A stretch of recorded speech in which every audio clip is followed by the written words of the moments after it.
Magandang araw po sa inyong lahat mga kapatid. Panibagong araw na naman po ng linggo at tayo po ay mag-aaral na naman ng panibagong aralin po natin sa class 2. So ngayon po, tayo ay magpapatuloy ng ating aralin. Nung nakaraan po, tayo ay nag-aral patungkol po sa Biblia. At nawa po, meron po tayong naunawaan at may apply po natin yung ating pong natutunan sa ating pong nakaraang pinag-aralan. Ngayon naman po, bago tayo magpatuloy po sa ating aralin, pwede po bang kaya ating pagwatisan ng manalangin sa oras nito. Ako po tayong lahat. Ama namin mga Panginoon sa lahat, purihin ka, pasalamatan ka, dakilain ka, Panginoon. Sa oras na ito, patuloy po kami lumalapit sa inyo sa panalangin, Panginoon. Patuloy na panalangin namin ang pagsama mo, ang proteksyon, ang karunungan na nagmumula sa iyo, Panginoon. Patuloy na buksan mo ang aming isip, ang aming puso, Panginoon. Sa oras na ito, tulungan mo kami at turuan mo kami kung paano po ba ang paraan ng pananalangin, Panginoon. Paano po ba kami nalapit sa iyo, aming Ama? Paano po ba kami hihingi sa iyo, Panginoon? At Lord, sa oras na ito, panalangin mo, isa sa dahilan bakit namin ito ginagawa ay upang mas lumalim pa kami. Nawa, lumalim ang bawat isa sa amin, Panginoon. Kayo na po yung bahalang magbigay ng katagumpayan sa bawat isa sa amin. Maraming salamat po. Ito po aming samantalangin sa Panginoon Jesus. Amen. Sa oras po na ito, bilang pagpapatuloy ng ating pong aralin, para po sa class 101, dadako po tayo sa ating pong lesson 3. And lesson 3 is all about prayer. Okay po, so aralin natin paano nga ba mananalangin, bakit ba ako nananalangin, kanino ko dapat manalangin, ano ba yung dapat kong gawin kapag ako ay mananalangin. So at marami pa tayong katanungan patungkol sa panalangin, so aralin po natin siya sa oras na ito. Lesson 3 po sa inyo mga kopya, title po natin sa kaugalian ng pananalangin. So bawat kultura, bawat reliyon, meron po silang kani-kanyang pamamaraan kung paano sila nananalangin sa Panginoon na kanilang pinaglila. Tayo din po sa ating pong sambahan, sa ating simbahan, kung meron po tayong kultura, meron po tayong nakasanayan, nakagawian ng paraan po natin ng pananalangin. Pag sinabi po natin pananalangin, ito po yung pakikipag-usap natin sa Diyos. Kung nung nakaraan po, kapag po tayo ay nagbabasa ng Biblia, ay doon po natin nakikita ang katugunan ng Panginoon sa ating mga panalangin. Ngayon naman, yung panalangin naman po, ito yung paraan ng pakikipag-usap natin sa Panginoon. Ito yung time na taimtim natin siyang makakapag-niig sa ating panalangin during our devotion or our quiet time. So sabi dito, pakikipag-usap sa Diyos.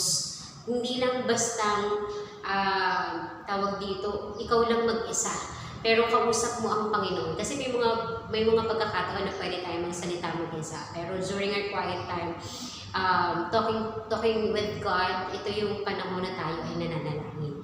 So patuloy po tayo. Sabi dito sa Romans 12:12, mag-alak kayo dahil sa inyong pag-asa, magtiyaga kayo sa inyong kapighatian at laging manalangin. So, palaging paalala po sa atin, hindi lang naman po sa Romans 12:12, but in Old Testament times, hanggang sa mga panahon po natin yun, napaka-essential po ng pananalangin. Isa siya sa mga basic, okay po, basic na dapat alam natin bilang mga Kristiyano. Pangunahing pangailangan natin yan. Kailangan nating makausap ang Panginoon. Kung tayo ay masaya, kung tayo ay malungkot, tayo ay nangangailangan, dapat po palagi tayong nananalangin. Hindi lang po sa mga panahon tayo ay masaya o malungkot, tayo ay nananalangin. In every situation po, sabi nga po sa Romans 12:12, kapag tayo ay binigyan ng pag-asa, kapag tayo ay nasa kapighatian, tayo ay dapat laging manalangin. So yung salitang lagi, palagi, everyday po, oras-oras, dapat po tayong nananalangin. Nung tanong po dito, paano po ba pasisiglahin ng iyong buhay panalangin? Kasi karamihan po sa atin, aminin man po natin o hindi, aminado tayo dito. Kapag nananalangin po tayo siguro less than a minute, wala pang isang minuto, o kaya yung mga nag-work o mga pagod galing sa school, sa trabaho, sa kung saan man, kapag nananalangin sila, hindi na natatapos. Yung amen nila, kinabukasan na pagkagising nila, o kaya tatanungin nila, nakapag-pray ba ako kagabi? Nakapag-amen ba ako? Okay, so madalas kapag pagod na tayo, hindi na tayo nakakapanalangin. So dito, sabi, o tanong, paano po ba natin pasisiglahin ang ating buhay panalangin? So ito sa dapat nating aralin sa oras ito. Una po, sabi dito, manalangin ng may tamang saloobin. Okay po? Ba parang i-check po natin yung ating pong motibo. Bakit ako mananalangin? Para saan ako mananalangin? So dapat po tama yung motibo natin, tama yung sa loobin natin bakit tayo mananalangin. According to Matthew 6:5-8, dapat i-correct po natin yung dahilan kung bakit tayo lalapit sa Panginoon at mananalangin. As said in Matthew 6:5, sabi dito, at kapag nanalangin kayo, huwag kayong tumulad sa mga mapag-imbabaw. Mahilig silang manalangin ng patayo sa mga sinagoga at sa mga panulukang daan upang makita ng mga tao. Sabi po yan sa Matthew 6:5. Huwag daw po tayong tumulad doon sa mga mapagpaimbabaw. Kumaga parang mapagpanggap. Nagpapakitang gilas na, uy, nagpipray ako. Yung ipinapakita nila, binabalandra nila sa mga tao na, eto nagpipray ako, kinakausap ko ang Panginoon. Sabi dito, huwag daw po natin silang tularan. Bakit po? Kasi sabi dito, huwag daw po tayong magpasikat sa ibang tao. Yung sagot po dyan is tao. Kapag nananalangin tayo, hindi po ito pasikatan, hindi pagalingan kapag nananalangin po tayo. Kaya wala po dapat tayong gawing pagpapasikat, pagpapakitang gilas sa ibang tao. Hindi po dapat tayo magpakitang gilas sa kanila na ganito ko manalangin, ganito ka husay manalangin, ganito ka kausapin ng Panginoon. Hindi po. Okay po. Ano pa po? Sabi dyan, huwag magpasikat kanino? Sa Diyos. Hindi po dapat tayo nagpapasikat sa tao, yet hindi rin po dapat tayo nagpapasikat sa Diyos kapag po tayo ay lumalapit sa Kanya sa panalangin. Okay po. Kasi sabi po sa Matthew 6:6, ngunit kapag manalangin ka, pumasok ka sa iyong silid at isara mo ang iyong pinto. Saka ka manalangin sa iyong amang hindi mo nakikita at gagantihan ka ng iyong amang nakakakita ng kabutihang ginagawa mo ng lihim. Yan mga kapatid, paalala po ito sa atin. Hindi sa lahat ng pagkakataon, lahat ng gagawin natin para sa Diyos ay kailangan natin ipakita sa mga tao, ibalandra sa mga tao. Hindi po tayo katulad ng mga politiko na kailangan lahat ng gawa makikita ng tao. Kailangan may patarpaulin, kailangan nakikita nila. Okay po, kapag po tayo ay nananalangin, it requires quiet time. Solely po, okay? Ibig sabihin, mag-isa po natin siyang ginagawa. Although meron po tayong mga prayer gathering, pero when it comes to personal prayer po, ang palaging paalala sa atin, huwag tayong magpakitang gilas sa mga tao. At even sa Diyos. Bakit po? Kasi ang palaging tinitingnan ng Diyos ay yung puso po natin. Hindi tinitingnan ng Diyos kung gaano kakahusay manalangin, kung gaano kakagaling, kung gaano kalalim yung mga salitang ginagamit mo. But the heart itself. Ano ba yung laman ng puso mo sa pakikipag-lead mo sa Kanya sa panalangin? Yun yung tinitingnan ng Panginoon, hindi yung kung gaano tayo kahusay manalangin. Kasi kapag nanalangin po tayo, dapat maging payapa po. Palaging payapa. Maging payapa yung ating pong paligid, payapa yung ating isip. Siniset po natin yung sarili natin. Okay po, hinahanda po natin yung sarili natin sa pananalangin na alisin lahat ng mga magiging handang, yung motibo natin, yung puso natin, yung nararamdaman po natin. At ano po din sabi dito, bukod sa dapat maging payapa, ay dapat din po maging bukas ang ating puso kapag po tayo ay nananalangin. Dahil higit sa lahat po, yun po ang tinitingnan ng Panginoon. Hindi rin po nire-require kung na dapat malakas ang boses, o dapat mahina lang yung boses, o dapat may melody ka muna. No po, yung puso po natin yung palaging tinitingnan ng Lord kapag po tayo lumalapit sa Kanya sa panalangin. Kailangan po palaging bukas ang puso natin sa Lord. Handang magpatama, handang magpakorek, handa pong sumunod sa Panginoon kung ano man yung nais niya para sa atin. And sabi din po sa Matthew 6:7-8, sa pananalangin ninyo, huwag kayong gagamit ng napakaraming salita. Ito po yung sinabi ko kanina, hindi din gusto ng Panginoon, hindi kinakailangan na dapat matatalinhaga yung mga salitang gagamitin natin kapag tayo ay mananalangin. Dapat malalalim, dapat magagaling na Ingles o Tagalog. Hindi po, sabi dito, paalala na rin po sa atin ng salita, hindi kayo nangangailangan gumamit ng napakaraming salita. Gaya ng ginagawa ninyo ng mga Hentil. Ang akala nila ay pakikinggan sila ng Diyos dahil sa dami ng kanilang salita. Alam na ng inyong Ama ang inyong kinakailangan bago pa ninyo hilingin o hingin sa Kanya, as said in Matthew 6:7-8. So, ang kailangan lang kasi talaga mainly, objectively, yung tinitingnan ng Lord sa atin kapag tayo lumalapit sa Kanya yung ating puso. So, hindi kinakailangan ng Lord ng mga mabubulaklak na salita, ng mga malalalim na salita. Directly sabihin natin sa Panginoon, ano ba yung nais natin? Ano yung gusto natin ipagpasalamat? Ano yung gusto natin hilingin sa Kanya na nagmumula sa ating mga puso? Kung yung una po, tinanong natin kanina, paano ko po pasisiglahin yung aking buhay panalangin? So, nabigyan tayo ng ilan pong mga aralin po dito, paano ba natin pasisiglahin? So, dapat kung tayo magpasikat sa tao, sa Diyos, dapat payapa yung paligid natin, payapa tayo, at bukas yung puso natin kapag tayo nagipagniig sa Kanya. Pangalawa naman po, sabi dito, gamitin ng halimbawa ibinigay ni Jesus. So, sa atin po, kung babalikan po natin ang Biblia kung tayo po ay mag-aaral, meron pong halimbawang ibinigay ang Panginoon na paraan po ng ating pananalangin. So, ginawa nito, hindi para ulit-ulitin po natin, hindi para gamitin natin ng sabay-sabay ng paulit-ulit. Okay po? So, ginawa lang ng Panginoon yun bilang halimbawa o modelo po natin para meron po tayong susundan. Okay po? Pero it doesn't mean na yun na po, doon na tayo magsistick.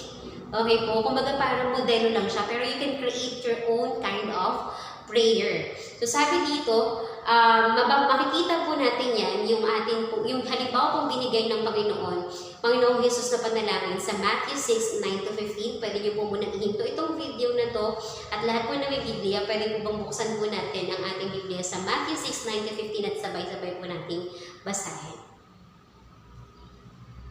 Kung nabasa na po natin, sabi po dyan, sa dulo, kung mapapansin po ninyo, doon po sa isa sa mga verse, sinabi po niyan, ganito po kayo dapat manalangin or ganito kayo manalangin. Okay po? So, meron po tayong 6 na bahagi ng pananalangin. So, una po, pagpupuri. Kapag po tayo ay lalapit sa Panginoon sa pananalangin o during our quiet time para po manalangin, makikita po natin sa unang-unang dapat po nating alamin is yung unang bahagi, which is po pagpupuri. Ano po ba yung pagpupuri? Nagsisimula ako sa pagpapahayag ng aking pag-ibig, kanino po? Sa Diyos. So yung sagot po dyan is pag-ibig.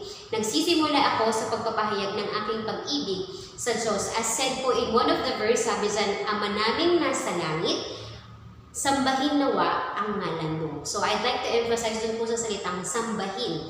Kaya po sabi dyan, Ama naming nasa langit, sambahin nawa ang ngalan mo. Yung salitang sambahin po dyan, ang nagpapakita po sa atin ng salitang pagpupuri. Pag pinag-uusapan po natin ng salitang sambahin, meron pong dalawang uri po ng pagpupuri o pagsamba po natin sa Panginoon. So yung pagpupuri po, nagdanggit siya sa salitang sambahin, pwede po siyang nangangahulugang pagsamba o pagpupuri sa Diyos kung sino siya. Okay po? So bago po tayo, pag nananalangin po tayo, bago po tayo mag-enter sa gusto natin hilingin sa Panginoon, ipanalangin sa Panginoon niya, gusto mong magkaroon ng or makatapos ng pag-aaral, bago mo hilingin yung bagay na yon, or every time naman nanalangin ka po, kailangan munang magbigay ng kapurihan sa Diyos kung sino siya. Halimbawa po, Diyos na makapangyarihan, Diyos na mabuti, Hari ng kataas-taasan, at marami pa pong mga pagpupuri po sa Diyos kung sino ba siya sa'yo, kung sino siya sa buhay mo. Then sunod po na paraan po ng pagpupuri po natin, o yung salitang sambahin ang ngalan mo ay pagpapasalamat. So pagpupuri sa Diyos dahil sa kanyang ginawa. Una po, sasambahin mo siya na makapangyarihan siya, dakila siya, mabuti siya. Sunod po is isusunod niyo yung salitang pagpapasalamat. Salamat sa iyo kasi po ganito, kasi po ganyan. Salamat dahil binibigyan mo patuloy ng kalakasan. Okay po? Kaya nga po sabi sa awit 100 verse 4, pumasok sa kanyang templo na ang puso'y nagdiriwang. At sabi dito, umaawit, nagpupuri sa dakong banal, purihin ang ngalan niya at siya'y pasalamatan. Okay po? So, every time na tayo po ay lalapit sa Panginoon, hindi pwedeng directly kang, Lord, ito yung gusto ko, ganyan-ganyan. Okay po? Pwede din naman po, pero dapat po, alam po natin yung pattern ng prayer po natin na kailangan magpapasalamat muna tayo sa Panginoon, kikilalanin natin ang Panginoon sa ating pong pananalangin. Next to it naman po is, paano po ba dapat natin purihin ang Panginoon? Kung nakita po natin sa ating simbahan, marami po tayong mga kapwa kamanggagawa po natin na may iba't ibang kaparaanan kung paano po nila pinupuri o sinasamba ang Panginoon. So dyan po sa kopya po ninyo, makikita natin kung paano po ba natin pupurihin ang Diyos. So una, sabi dyan, habang binabasa mo ang Biblia, gumawa ka ng talaan ng mga katangian ng Diyos na natutunan mo at balik-aralan kapag ikaw ay nananalangin. So tingnan po natin yung, sa kopya po natin, meron kayong makikita sa next pages dyan, na gabay sa pananalangin bilang isa.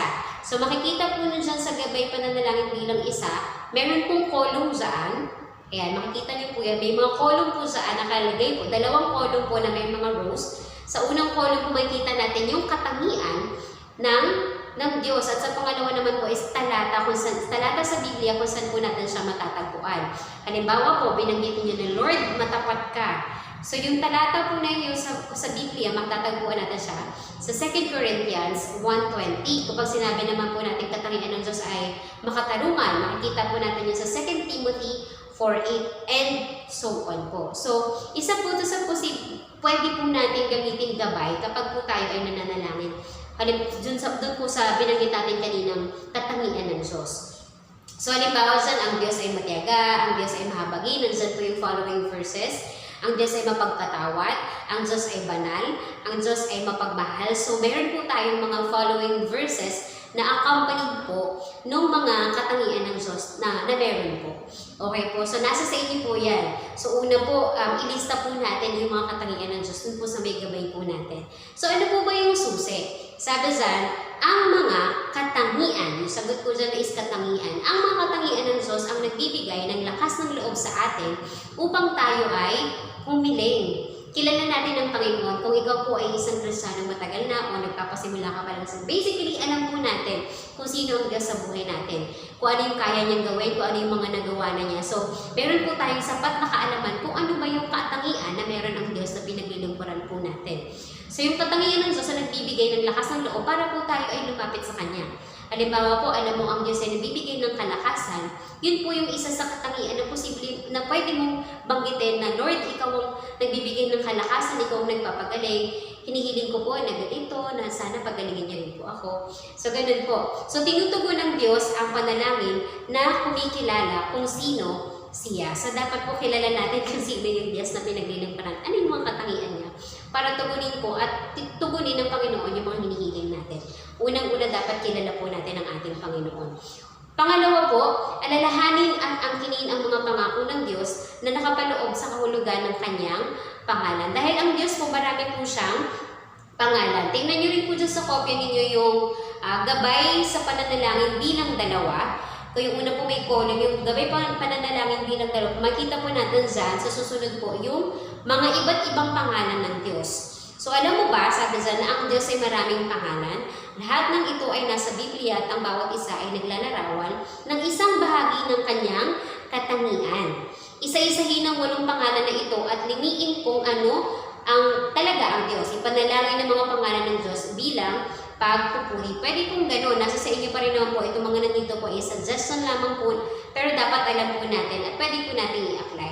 So may nakalista po dito 8 pangalan sa Hebrew po ng Diyos na nagpapahayag kung sino po siya. Halimbawa po, yung Jehovah Shammah. Pag sinabi po natin Jehovah Shammah, ang Diyos ay kasama ko. So katangian po yun ng Diyos. Siya po yung pangalan, another name po siya ng Lord, na kung kunyari gusto mong i-declare na, Lord, hindi ako nag-iisa, alam kong kasama kita.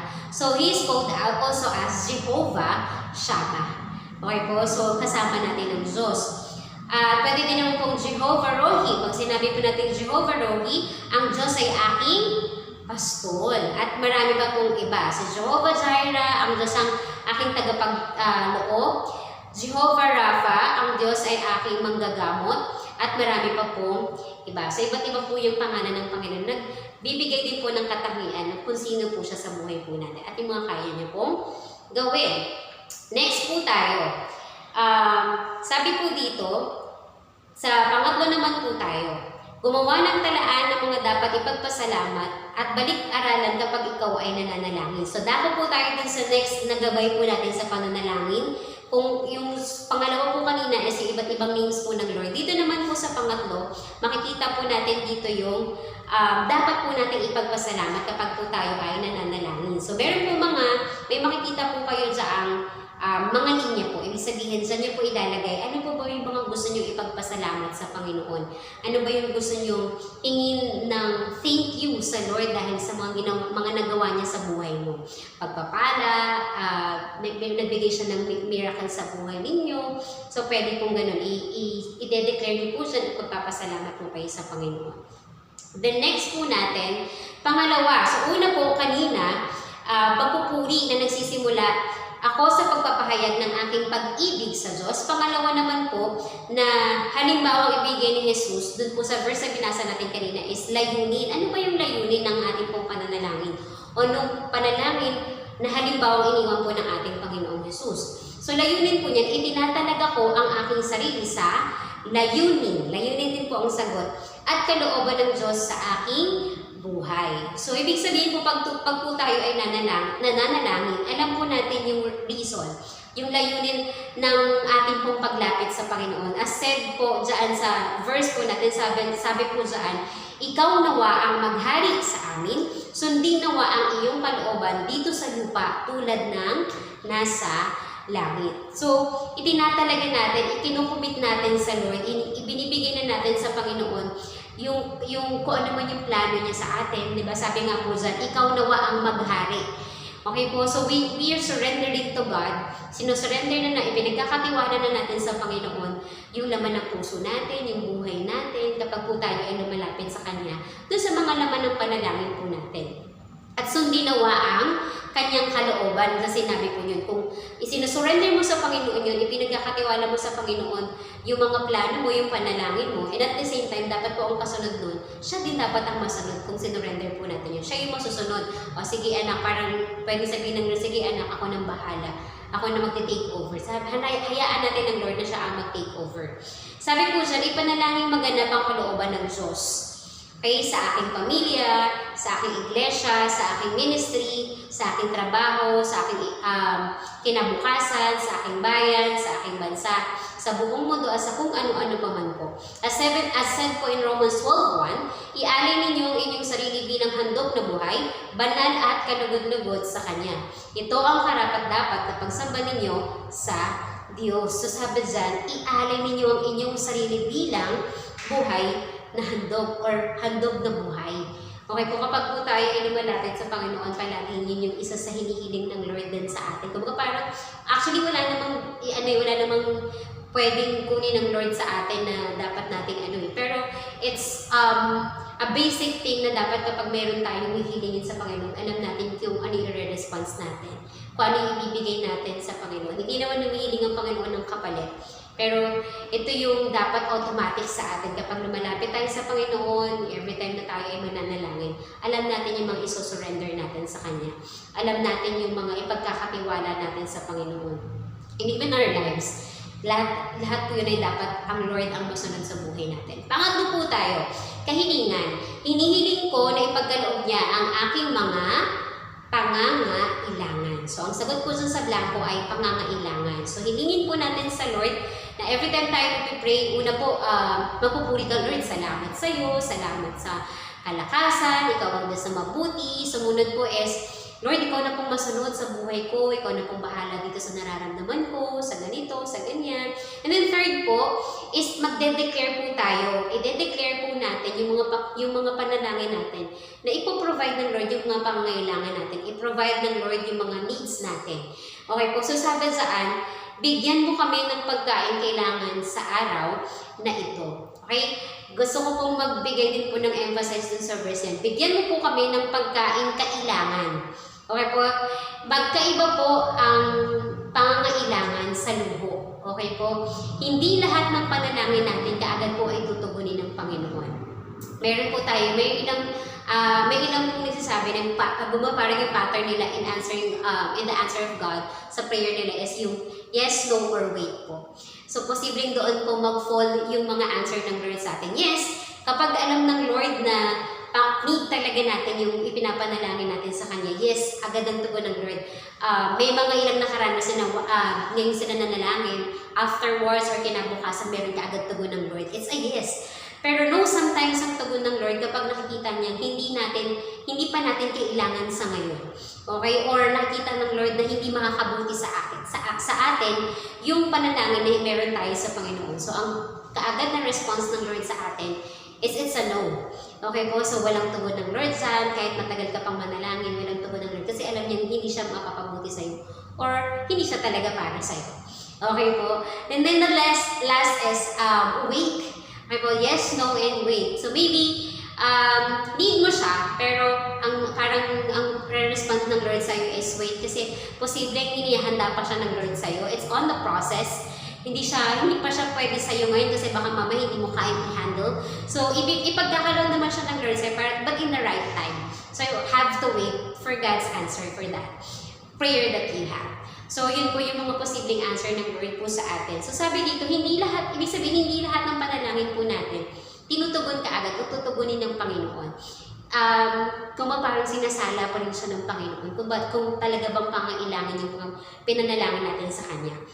Sabi dyan, ano ang mga pangailangan na maaari kong ipanalangin? Ano po ba yung mga pangailangan na dapat natin ipanalangin? Sagot ko dyan is lahat. Lahat ng aking kailangan. So, I'd like to emphasize on that word, kailangan lang po. Hindi po yung mga luho po natin. Okay po? Sabi po sa Filipos 4:19, at buhat sa kayamanan niyang hindi mo ubos, ibibigay niya ang lahat ng iyong kailangan sa pamamagitan ni Kristo Jesus. God is the God of abundance. Okay po? Lahat ng needs natin nasa Lord po yan. Lahat ng pangailangan natin nasa Lord po yan. Pero balikan po natin yung verse kanina. Sabi po dyan, bigyan mo kami ng pagkain kailangan. So, na-explain na po natin kanina, kailangan ng ipagkakaloob ng Lord sa atin or itutugunin ng Lord. At yung sumunod po na phrase po is, bigyan mo kami ng pagkain kailangan sa araw na ito. Okay? Just this day. Yun po yung isa sa prayer po na prayer example po ng Lord. Just this day. The prayer just this day. Kumbaga parang it means lang na hindi ka pwede, parang pwede ka naman manalangin for the near future. Pero may mga basic needs tayo na gustong i-emphasize ng Lord sa atin. Kumbaga parang paalala sa atin na hindi ka lang dapat once nagpipray ng mga needs natin. Okay, halimbawa po, pangailangan mo ng bigas. So, kailan po ba tayo kumakain? Di ba po araw-araw tayong kumakain? So, basically, kung araw-araw ka kumakain, araw-araw ka rin dapat nananalangin para bigyan ka ng bigas, ng pangailangan, ng food. So, kasi sabi dito, para sa araw lang po na ito. So, it means we need to pray for the next day. We need to pray for tomorrow. We need to pray for the next days ng mga iba pa po nating needs o ng mga araw-araw nating pangailangan. So, ibig sabihin po, dapat habit po natin. Maging habit po natin at automatic sa atin po yung pananalangin. Hindi lang po siya once ginagawa. Every day, kapag kailangan mo, kahit saan ka pumunta, kung ano man ginagawa mo, dapat po tayong nananalangin. So, needs natin sa araw-araw, needs po, pangailangan lang po sa araw na ito. So, everyday tayong dapat manalangin. As I know, mas 8:32, hindi niya ipinagkait ang sarili niyang anak, kundi ibinigay para sa ating lahat. Kung naipagkaloob niya sa atin ang kanyang anak, hindi ba niya ipagkakaloob sa atin ang lahat ng bagay kasama ng kanyang anak?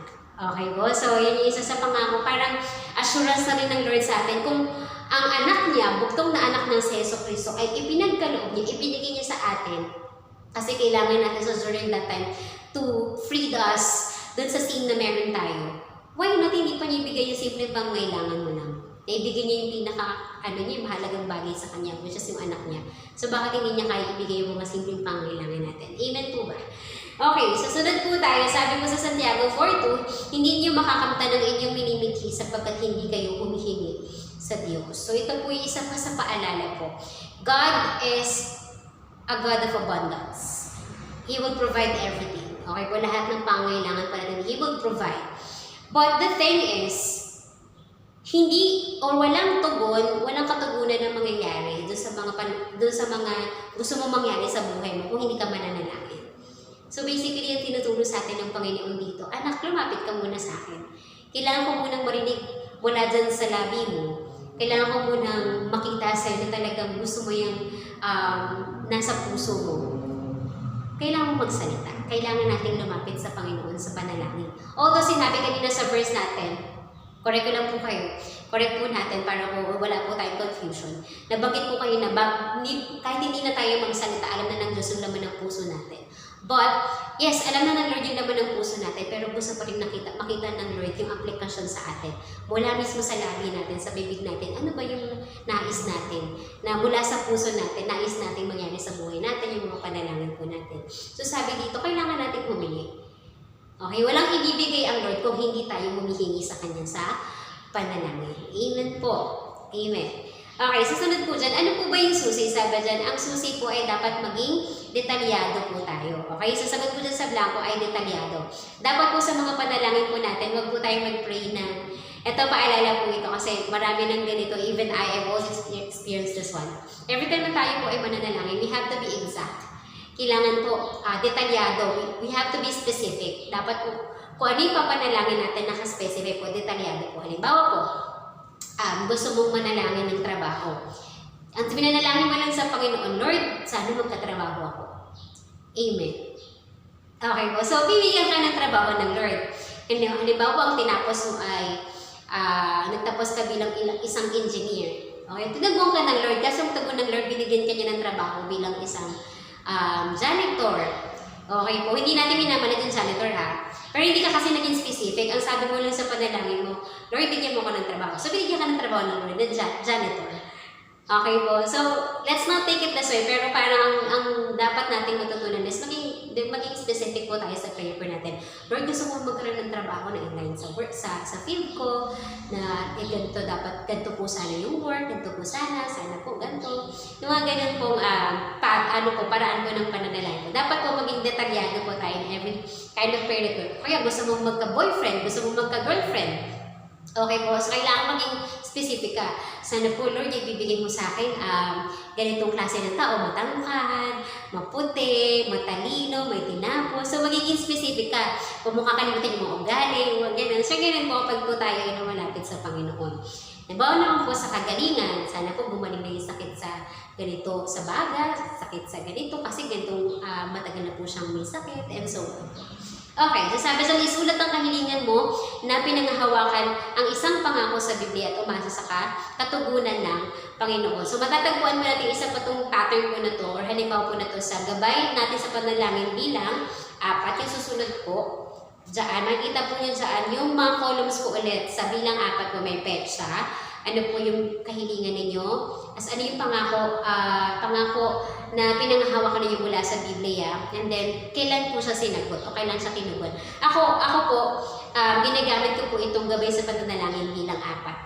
So every time, yearly po ito. Meron po akong prayer item yearly. Tapos after ng taon, bago matapos ang taon, binabalikan ko po yun kung natugon na ba siya ng Lord.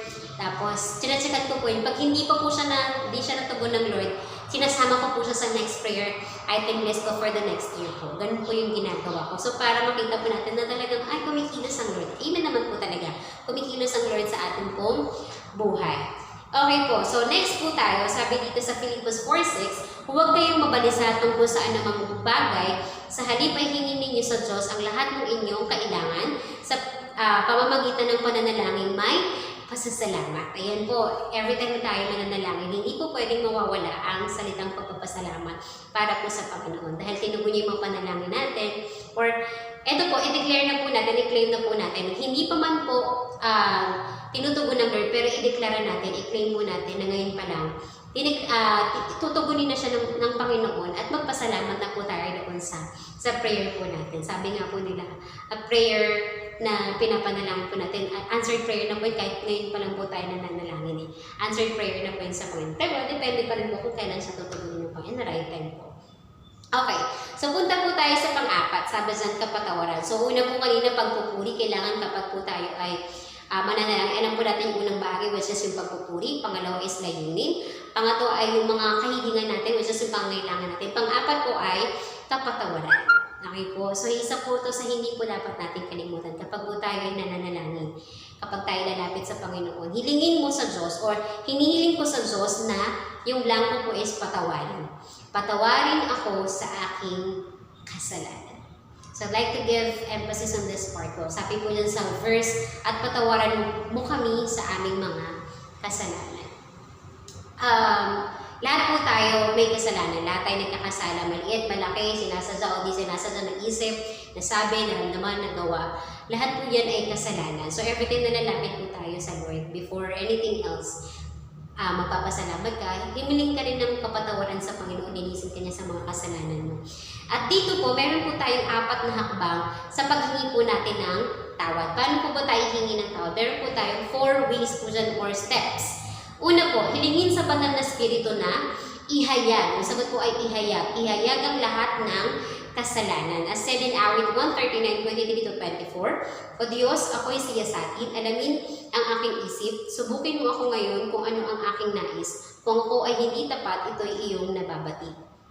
Okay po, so hilingin natin sa banal na spirito, sa Holy Spirit po, na tulungan tayong ihayag natin lahat ng kasalanan. Kasi first of all, alam niyo po mga kapatid, kapag po tayo ay kumakausap or kapag kinakausap po natin ng Diyos sa panalangin, siya lang naman po yung nakakausap natin, even the Spirit itself.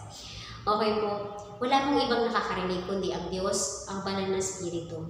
Okay po, so sila yung nandyan, yung banal na Espiritu, yung Holy Spirit, nasa sa atin din po yan eh. So hilingin po natin, nagkin tayo ng lakas sa loob na i-confess po natin lahat ng sin po natin. What else po na step? Second is ihingi ng tawad ang bawat nagawang kasalanan na detalyado. Kung sa panalangin po natin, hinihiling natin lahat ng, yari gusto mo pong gumaling, hinihiling natin lahat in detail, o gusto mo magkatrabaho, detalyado po. Ganun din sa paghingi po natin ng tawad sa Panginoon.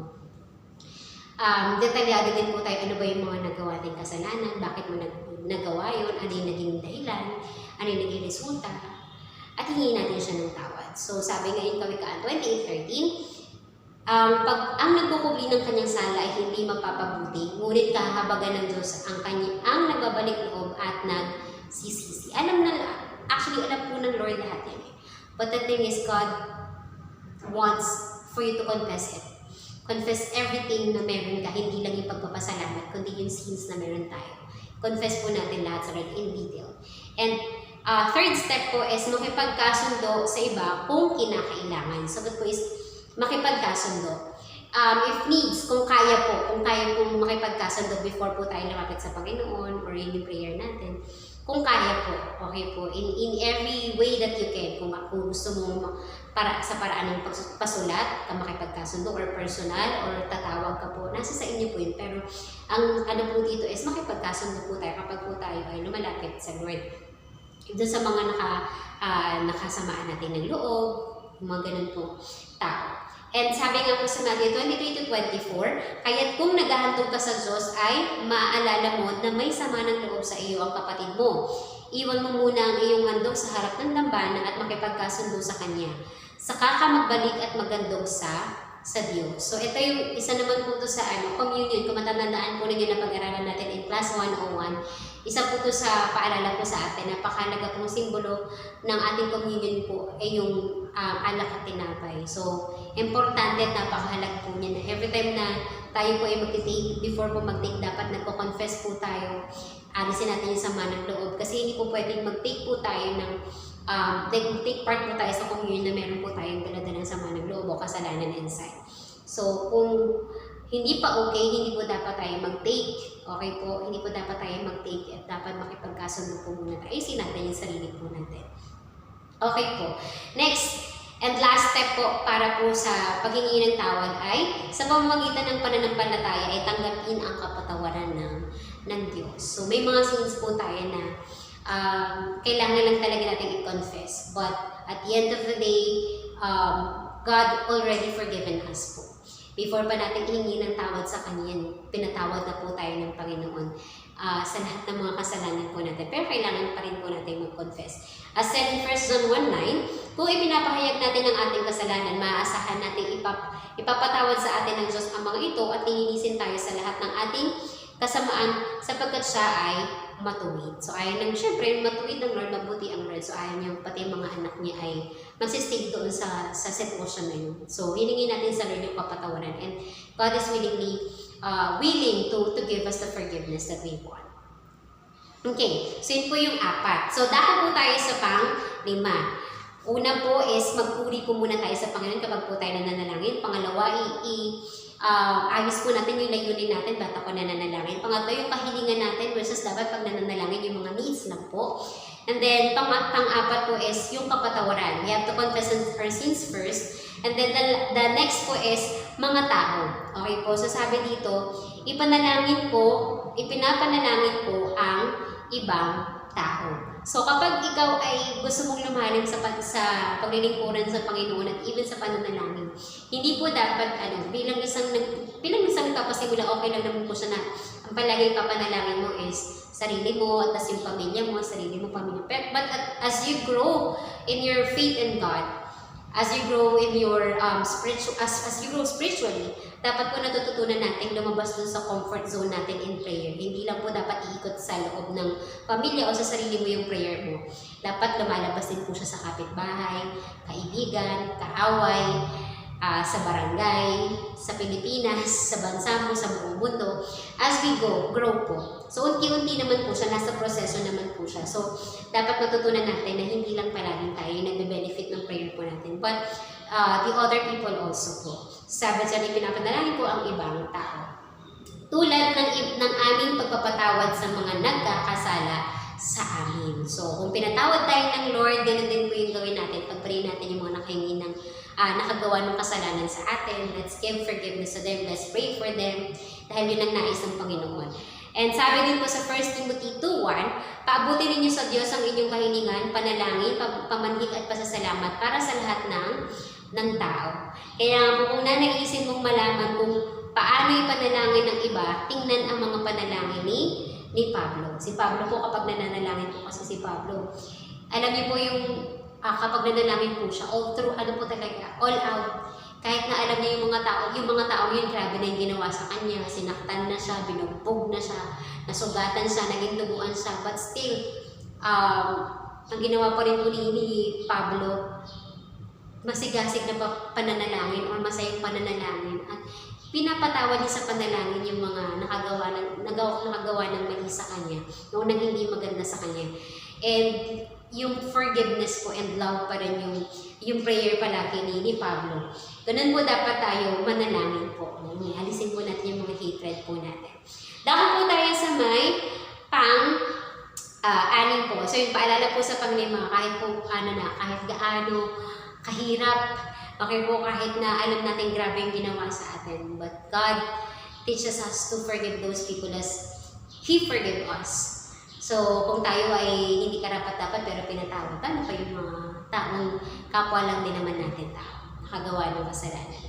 Pang-anim po tayo, sabi dyan, pang-anim po, pag-iingat, humihingi ako ng spiritual na proteksyon mula sa Diyos. Okay po, so sabi dyan, yung sagot po dyan is pagtuklas. At sabi po sa verse po natin, huwag mo kami iharap sa mahigpit na pagsubok, kundi ilayo mo kami sa masasama or masama. So katulad nung prayer, din pinag-aralan natin previously sa Biblia po, hindi po umaalis ang tukso, wala pong ang tukso para po siya ang lumayo sa atin. So nasa sa atin po ang desisyon, nasa atin po action po, ano po yung gagawin po natin for that temptation po. Kaya nga po sabi dyan, huwag mo kami iharap sa mahigpit na pagsubok, kundi ilayo mo kami sa masama. Kaya nga po palagi natin dapat ipinapanalangin na pagtagumpayin tayo, kasama din po dapat sa panalangin natin na pagtagumpayin tayo ng Panginoon sa lahat ng buhay natin, sa araw-araw, hindi lang pangailangan, kundi yung pagtagumpayin tayo ng Panginoon. Huwag tayong sumuko dun sa mga challenges, dun sa mga pagsubok po na atin pong posibleng kaharapin. At ilayo niya po tayo dun sa mga temptations and mga sins po. Kasi ang hirap nung alam mo nasa paligid mo lang po yung sins, yung mga temptation, tapos hindi ka pa nanalangin. Diba po? Sobrang napakadali mong matempt kapag hindi ka nanalangin. So, very essential po sa atin ang pananalangin na i-cover tayo dun sa mga temptations para alam po natin kung paano sila i-resist. Sabi nga po dyan, ang mga mananampalataya ay nakaharap sa espiritual na pagkipaglaban araw-araw. So, we have our spiritual battle every day. Lahat po yan sa araw-araw po. Nais ni Satanas na tayo ay talunin sa pamamagitan ng tukso at takot. Kung tayo ay hihingi ng pag-iingat, magkakaroon tayo ng tiwala na harapin ang bawat pangyayari sa araw-araw. But that's true po. So, nakapaligid, even Satan, 24 hours po siya. Kung si Lord 24 hours tayo binibless, si Satan po 24 hours na nakabantay din kung kailan niya tayo pwedeng atakihin, i-tempt sa mga sins po natin, sa mga weaknesses po natin, sa mga kahinaan natin.